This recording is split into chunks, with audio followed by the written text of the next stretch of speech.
지혜 있는 자와 세월, 이런 제목으로 말씀 전하겠습니다. 여러분, 어느새 12월 마지막 달입니다. 12월 그리고 둘째 주일입니다. 시간이 얼마나 빨리 가는지 정신을 못 차릴 정도예요. 이제 얼마 안 있으면 해가 바뀔 것입니다. 매년 이맘때가 되면 많은 사람들이 이렇게 생각하고 이렇게 말합니다. 아유, 한 것도 없이 또 한 해가 갔네. 그죠? 여러분 어떠세요? 근데 사실 우리가 성경 말씀을 앞에 놓고 생각해 보면 우리가 해마다 이렇게 자조 섞인 말을 하면서 살면 안 됩니다.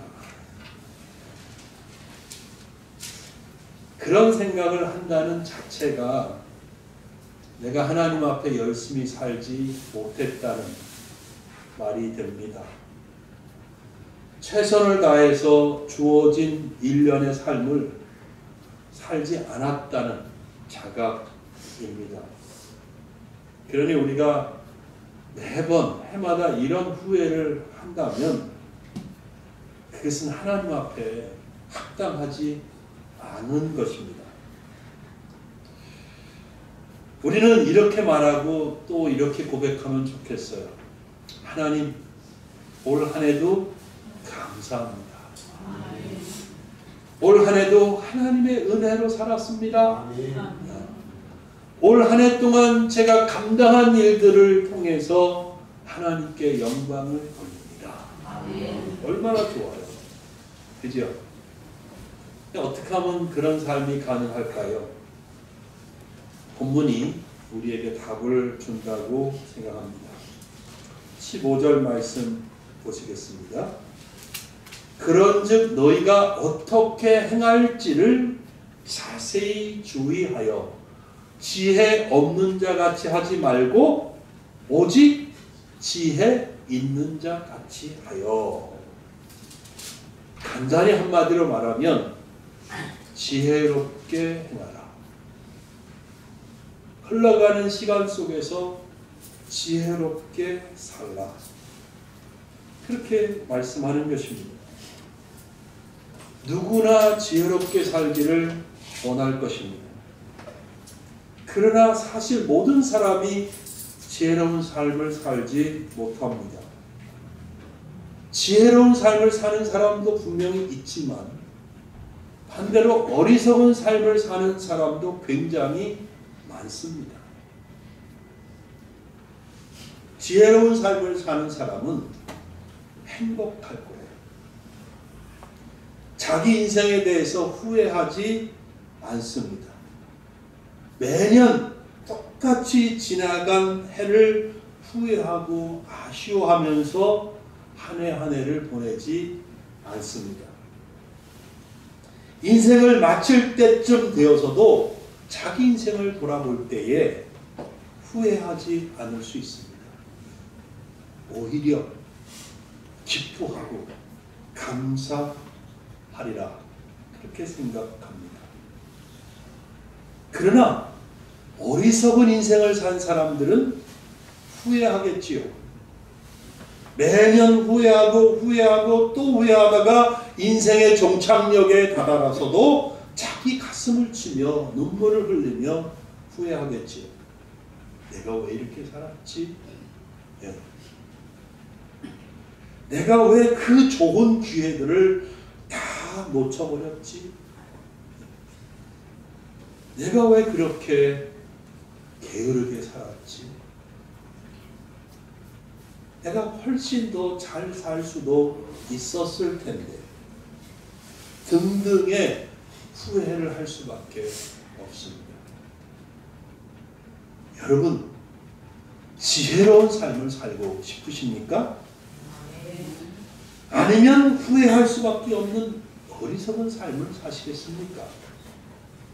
저는 여러분 모두 다 하나님 앞에서 지혜로운 삶을 살고 싶어 하실 것이라고 생각합니다. 그렇잖아요. 어리석은 삶을 살고 싶은 사람이 어디 있겠습니까? 그러면 어떻게 하면 될까요? 한 걸음 더 나아가는 거죠. 이번에는 15절과 16절을 같이 읽어보겠습니다. 같이 읽습니다. 시작. 그런즉 너희가 어떻게 행할지를 자세히 주의하여 지혜 없는 자같이 하지 말고 오직 지혜 있는 자같이 하여 세월을 아끼라 때가 악하니라. 세월을 아끼라 때가 악하니라. 이 말씀을 보면 인생을 지혜롭게 사는 길을 가르쳐 줍니다. 후회하지 않을 인생을 어떻게 살 수 있는지 잘 보여주고 있습니다. 여러분 그게 무엇입니까? 인생을 지혜롭게 사는 길은 바로 세월을 어떻게 하는 거예요? 세월을 아끼는 것입니다. 세월을 아끼라 라는 말씀이 신약 성경을 기록한 헬라어로 여러분 성경에 다 밑에 기록되어 있을 거예요. 뭐라고 되어 있습니까? 그 뜻이 뭐라고요? 기회를 사라. 기회를 사라 라는 의미라는 거예요. 세월을 아끼라 이 말은 기회를 사라 이런 의미라는 거예요. 영어 성경 가운데 NIV라는 영어 성경을 보면 이렇게 번역되어 있습니다. 모든 기회를 최대한 활용해라. 모든 기회를 최대한 활용해라. 그렇게 번역되어 있고요. ESV라는 영어 성경을 보면 주어진 시간을 가장 유용하게 사용하라. 주어진 시간을 가장 유용하게 사용하라. 이렇게 번역이 되었습니다. 그러니까 세월을 아끼라는 이 말씀은 시간을 헛되게 사용하지 말라는 말씀입니다. 세월을 의미 없이 흘려보내지 말라는 말입니다. 대신에 주어진 시간, 주어진 기회를 최대한 활용해서 무엇인가 생산적이고 보람되고 의미 있고 가치 있는 일을 하나님 앞에서 하라는 말입니다. 한마디로 선을 행하라 이 말씀을 하고 있습니다. 그렇다고 해서 이 말씀이 일주일 내내 쉬지도 않고 일만 하라는 그런 말씀은 아닙니다. 그것은 세월을 아끼라는 말과 통하지 않습니다. 쉼 없이 일만 하는 것은 열심히 하는 것이 아니고 하나님의 창조 질서를 깨뜨리는 것이기 때문에 오히려 손해가 되는 일이에요. 하나님은 일주일 중에 7일 중에 하루는 쉬는 안식일로 삼아야 하도록 그렇게 우리를 만드셨습니다. 그러니까 모든 기독교인들은 이제 주일 되면 하나님 앞에 나와서 예배를 드리면서 말씀을 듣고 하면서 몸도 쉬고 영혼도 안식을 갖는 것이 너무너무 좋다는 것이죠. 물론 하나님께 영광을 돌리는 것은 당연한 일이고요. 근데 목사들의 경우는 주일이 일을 하는 날입니다. 그렇죠?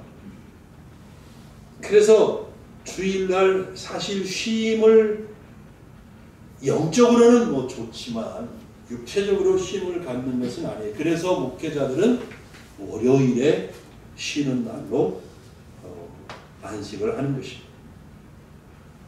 또 직업상 이 주일에 일을 해야 되는 그런 직업들도 많지요. 경찰관이나 뭐 소방관, 의사 같은 사람들 막 급한 환자가 오고 그러면 그렇잖아요. 그런 직업을 가진 사람들도 있어요. 그런 사람들일 경우에도 일주일 7일 중에 하루는 꼭 안식하는 시간이 필요하다는 거예요. 그게 하나님이 창조하신 원리예요.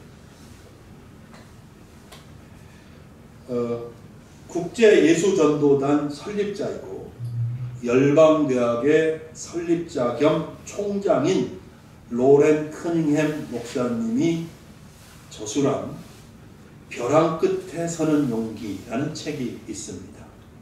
그 책 130페이지에 이런 내용이 있어요. 제2차 세계대전 중에 미국 정부는 군수 물자를 조달하기 위해서 미국 내 7개 공장에 하청을 주어서 배를 만들게 했습니다. 그리고 몇 주일 동안 이게 바쁘니까 전쟁 중이잖아요. 그러니까 쉬지 않고 7일 내내 몇 주일을 계속해서 일을 해야 한다고 그렇게 지시를 내렸던 거죠. 근데 월터 오 멜론이라고 하는 분이 계셨는데 이분은 7개 회사 중 하나인 코렉트 크래프트라고 하는 선박 회사의 사장님이었습니다. 근데 이분이 기독교인이었어요. 그래서 정부에다 대고 직원들을 7일 연속 일을 하게 할 수 없습니다. 7일 연속 근무할 수 없습니다. 그러니까 미국 정부가 그래요? 그러면 계약을 취소하겠습니다. 이렇게 노름장을 놓았습니다. 근데 또 일도 해야 되잖아요. 그죠? 정말 큰 덩어리의 일이잖아요. 그러니까 이 멜론 사장이 미국 정부에 그러지 말고 시간을 좀 갖고 우리를 지켜봐 주십시오 하면서 정부를 설득했습니다. 그러면서 경쟁 회사가 7일 연속 근무를 하는 동안에 우리 회사는 단 6일만 일하겠습니다. 그리고서도 충분히 약속한 생산량을 다 생산할 수 있습니다. 라고 장담을 해버린 거예요. 그래서 미국 정부가 그래? 그럼 한번 해봐. 이렇게 된 거죠. 그래서 몇 주일이 지나고 그리고 한 달이 지나갔습니다. 놀라운 사실은 멜론 사장과 직원들은요. 경쟁 회사보다 더 많은 양을 생산해낼 수 있었다는 거예요. 일주일에 6일만 일하면서도 7일 동안 일하는 경쟁 회사들보다 더 많이 생산할 수 있었다는 것이죠. 우리가 이렇게 일주일 중에 하루는 쉼을 가져야 돼요. 그것은 세월을 아끼는 이 말씀과 상관없이 반드시 그렇게 해야 되는 거예요. 그런데 이것 외에는 세월을 아껴야 됩니다. 7일 중 하루는 안식하지만 그 나머지의 시간들은 세월을 아껴서 살아야 되는 거예요. 말씀드린 것처럼 흘러가는 시간을 의미 없이 하는 일 없이 흘려 보내지 말고 잘 활용해서 하나님 앞에 뭔가를 해야 한다는 사실입니다. 그런 삶이 지혜로운 삶이라고 오늘 성경이 우리에게 가르쳐 주는 것입니다. 이런 삶이 하나님 보시기에 아름다운 것이고 합당한 삶이에요. 그런데 본문을 보면 우리가 주의 깊게 볼 부분이 있어요. 세월을 아끼라고 하면서 뭐라고 말합니까? 때가 어떻다고 얘기해요? 때가 악하다고 말합니다. 다시 말하면 때가 악하니까 세월을 아끼라 이 말씀이거든요. 무슨 말이겠습니까? 때가 악하기 때문에 선한 일을 할 수 있는 기회를 잡기가 쉽지 않다는 거예요. 어렵다는 것입니다. 시대가 악하기 때문에 모든 사람들이 다 한꺼번에 휩쓸려 가면서 악을 행하고 있기 때문에 하나님 앞에 합당하지 않은 삶으로 막 몰려가기 때문에 그런 시대 속에서 기회를 잡아서 기회를 놓치지 않고 선을 행하는 것이 쉽지 않다는 말씀이죠. 그런 악한 시대에 세월을 아끼는 것, 즉 기회와 시간을 잘 활용해서 선을 행하고 값진 삶을 사는 것이 힘들다는 그런 말씀입니다. 근데 17절을 보면요, 지혜롭게 행하면서 세월을 아낀다는 말씀이 더 확실해지는데 한번 보실까요? 그러므로 어리석은 자가 되지 말고 오직 주의 뜻이 무엇인지 이해하라 그랬어요. 다시 읽어드립니다. 그러므로 어리석은 자가 되지 말고 오직 주의 뜻이 무엇인지 이해하라 그래요. 지혜롭게 사는 것, 세월을 아껴야 하고 시간과 기회를 최대한 활용해서 힘써서 할 것은 뭐냐 하면 주의 뜻을 이해하고 뭔가를 행해도 하나님을 아는 것. 여기에 아주 중요한 강조점이 있습니다. 사랑하는 여러분, 우리는 우리를 향한 주의 뜻을 알지 못하고서는 절대로 지혜로운 자가 될 수 없습니다. 주의 뜻을 알지 못하면 결코 세월을 아낄 수가 없습니다. 주의 뜻을 모르면서 기회를 최대한 활용할 수 없습니다. 주의 뜻을 모른 채 살았으면서 나는 기회를 잘 잡고 활용해서 살았습니다. 그렇게 말할 수 없다는 말이에요. 우리가 여러분 주의 뜻을 알지 못하고 하는 모든 것은 다 헛된 일입니다. 주의 뜻을 모르면 우리의 삶은 하나님 앞에 시간 낭비일 수밖에 없습니다. 우리가 아무리 위대한 일을 해냈다 하더라도 주의 뜻과 상관이 없으면 헛된 일입니다.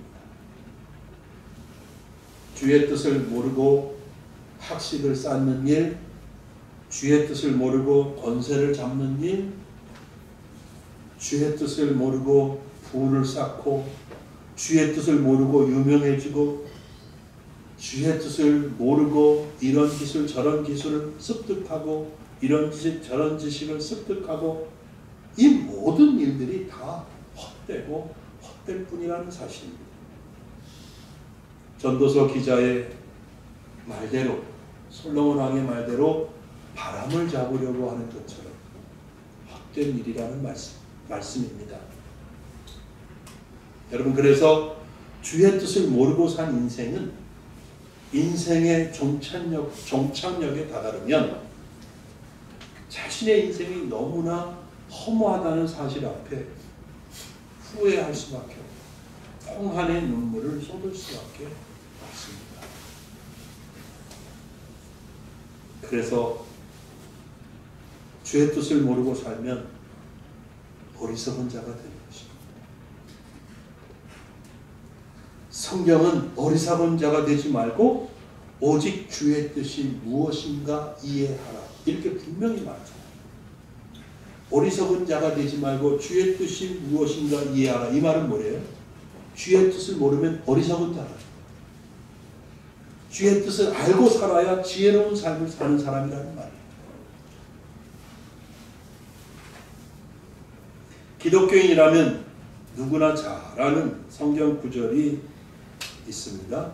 잠언서 1장 7절입니다. 아시나요? 아니, 모르는 거예요. 근데 제가 얘기하면 아실 거예요. 여호와를 경외하는 것이 지식의 근본이거늘 미련한 자는 지혜와 훈계를 멸시하느니라. 잘 아시는 말씀이죠? 장자는 몰랐더라도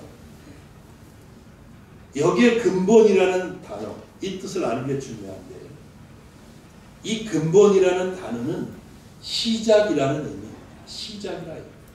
즉 여호와를 경외할 때 그것을 시작으로 삼아서 참된 지식을 가질 수 있게 된다는 거예요.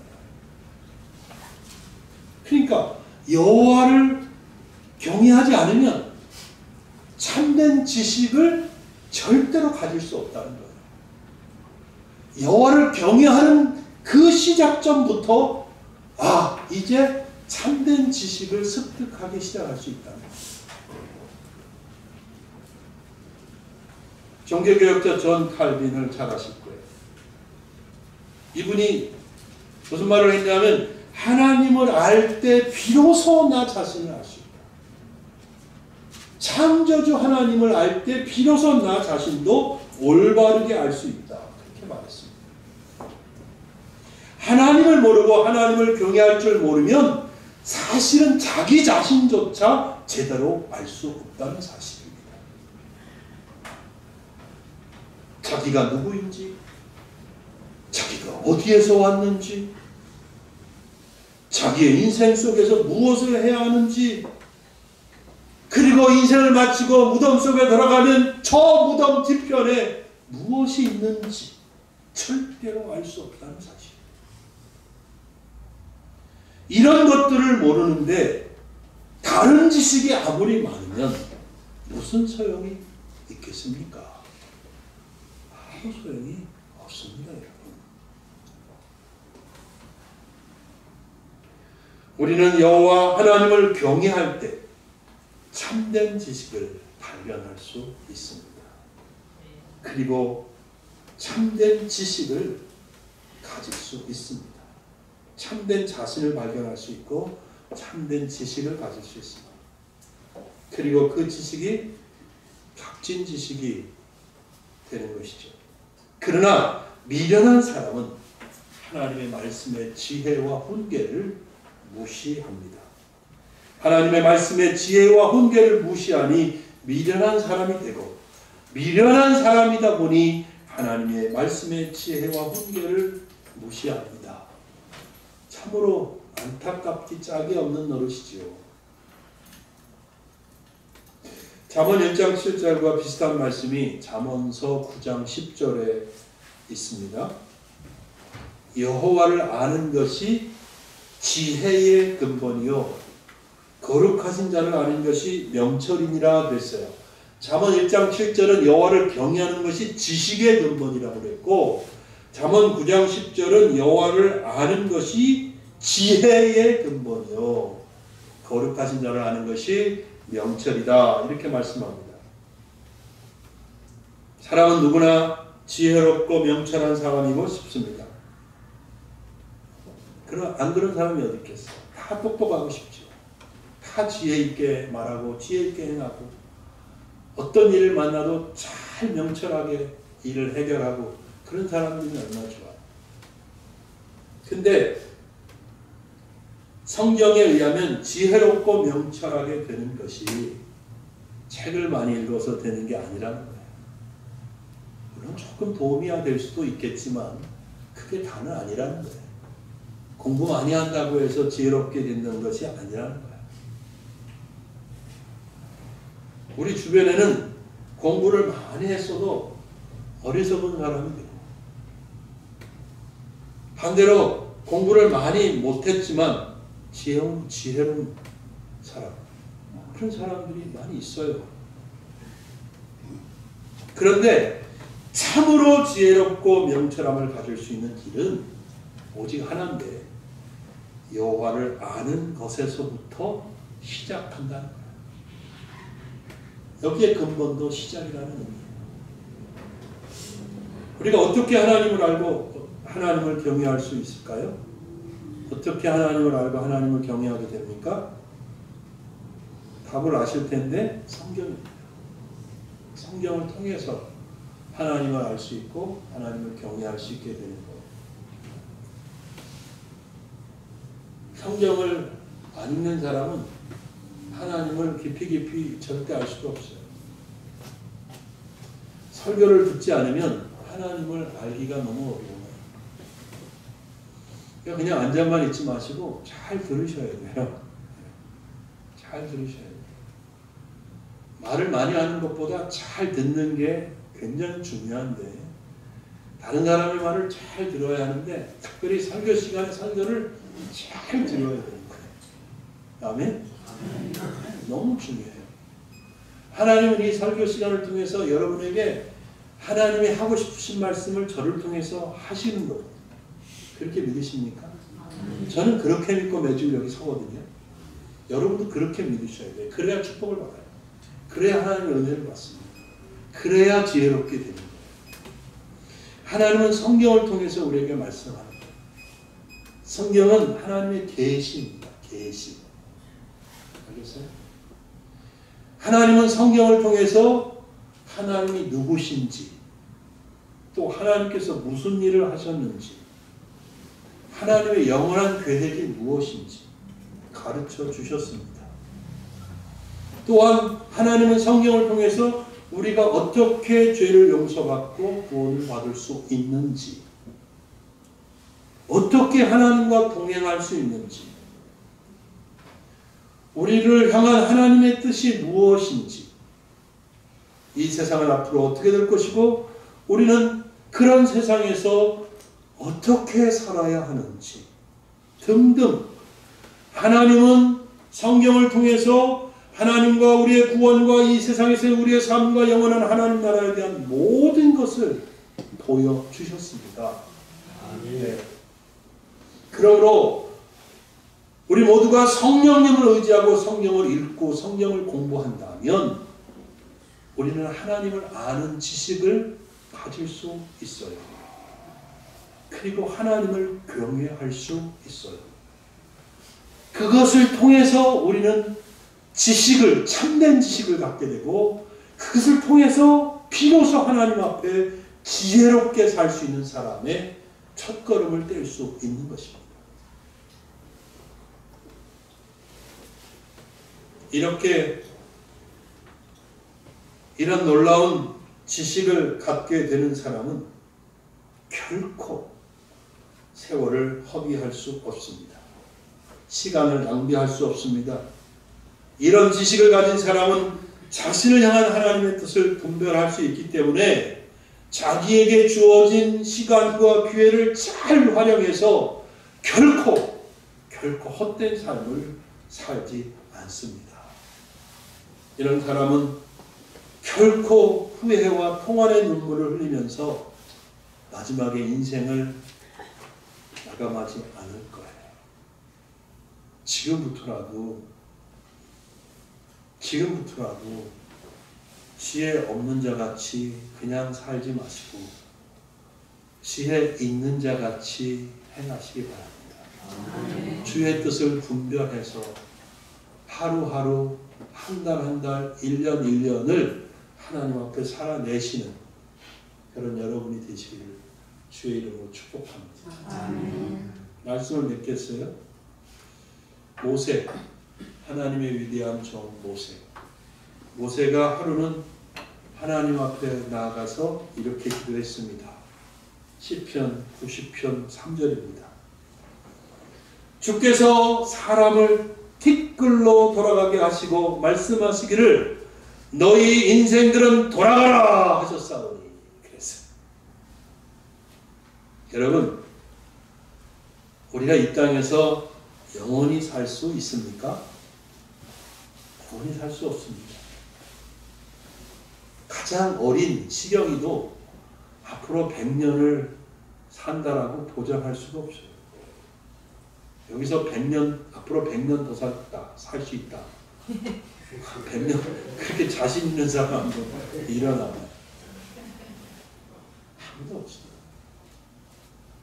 이 땅에서 영원히 살지 못해요.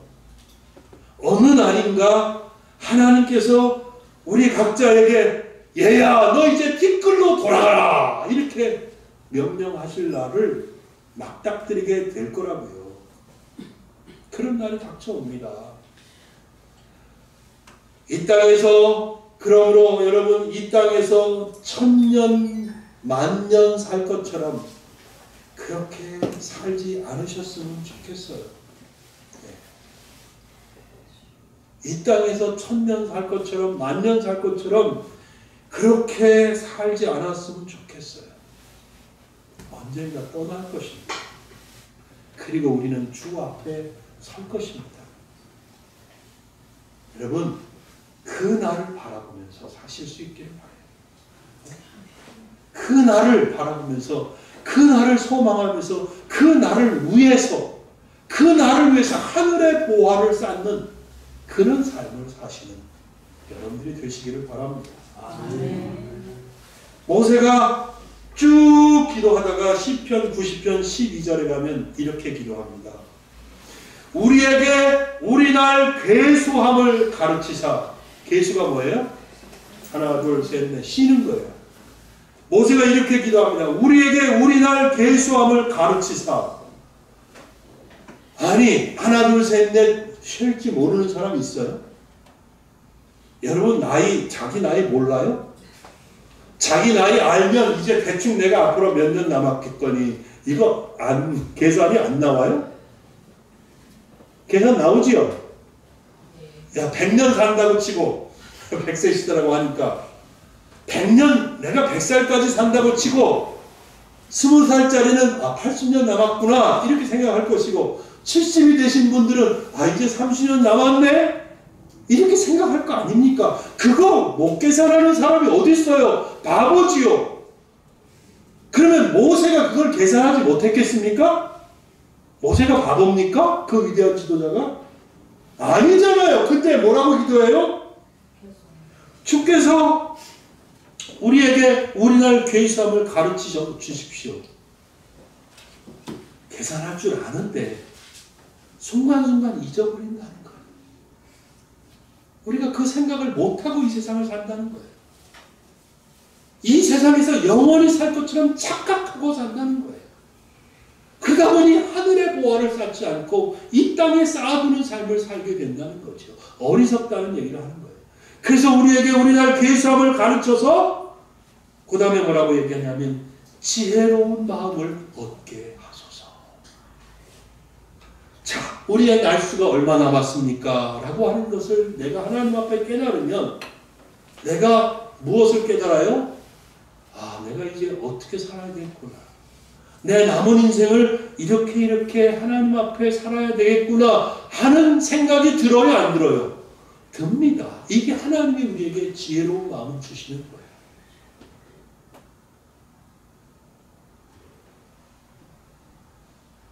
우리 중 대부분이 살아온 날보다는 살아갈 날이 많지 않습니다.